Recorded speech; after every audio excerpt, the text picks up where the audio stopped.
Naantala ang pagsisimula ng programa ng ilang grupo na lumahok sa kilos protesta kontra korupsyon sa Maynila. Kunin natin ang detalye sa live report ni Madeline Villar Moratillo. Mads?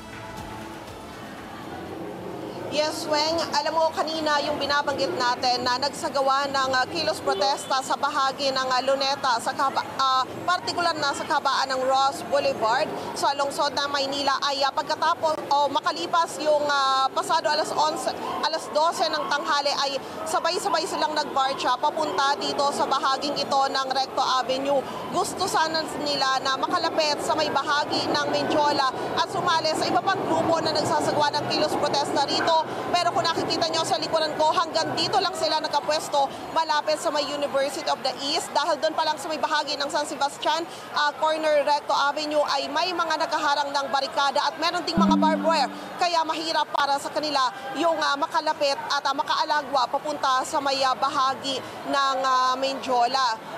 Kanina, nung magsagawa yung mga, bago nagpunta rito, yung mga nagkilos protesta, yung kanilang rally doon sa bahagi ng Luneta ay nagkaroon ng pagkaantala dahil pinigilan sila ng mga kagawad ng Manila Police District na makapag-set up kaagad ng kanilang stage. Yan ay dahil hinanapan sila ng permit mula sa Manila Parks and Development Committee at wala silang naipakitang permit mula sa MPDC. Ang sabi naman ng MPDC, hindi kailangan humingi ng permit sa kanila pagkat hindi naman daw nila sakop yung partikular na bahagi ng Ross Boulevard kung saan ginawa yung kanilang kilos protesta. Yon ay dapat daw na ipagpaalam sa MMDA. Pagkatapos ng ilang pag-uusap kanina ay hinayaan din na makapag-set up na sila at makapagsagawa na ng kilos protesta sa may bahagi ng Luneta. Naging mapayapa yung ginawa naman nilang kilos protesta sa bahagi ng Luneta bago sila nag-disperse pasado alas 12 ng tanghali at magmarcha nga papunta dito sa bahaging ito ng Recto Avenue. Balik sa inyo dyan, Weng.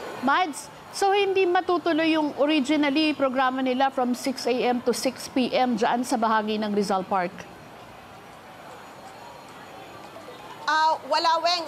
Yung dapat na magiging programa nila kanina doon sa may, actually hindi nga siya Rizal Park doon lang siya sa pagitan nung sa may Kalabaw, yung sa may papuntan ng Quirino Grandstand at saka yung sa may Luneta, yung bahaging yon ng Ross Boulevard, doon lang sila nagsagawa ng kilos protesta. Ang target sana nila ay alas 9 ng umaga hanggang alas 12 ng tanghali. Pero late na silang nakapagsimula kanina, mga pasado alas 10 na rin ng umaga, kung kaya pasado alas 12 ng tanghali ay kusa rin naman silang nag-disperse at sama-sama na nagmarcha papunta dito sa bahaging ito ng Recto Avenue. Mads, sinong grupo ba yung nagtipon dyan sa bahagi ng Luneta?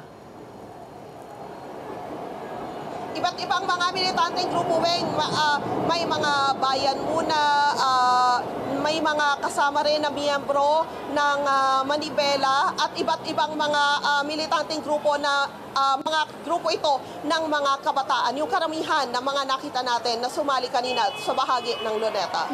Mads, nag-cover ka din noong September 21, doon sa unang Baha sa Luneta rally.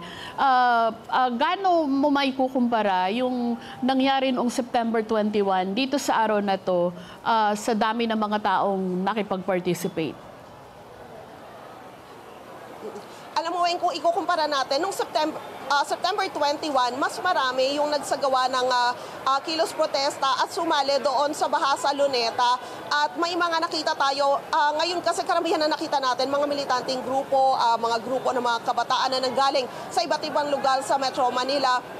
Yung September 21, marami tayong grupo na, alam mo yung mga ordinaryong mamamayan, na bumuo sila ng grupo, sama-sama, na nakilahok sila doon sa ginawang rally na yon sa bahagi ng Luneta.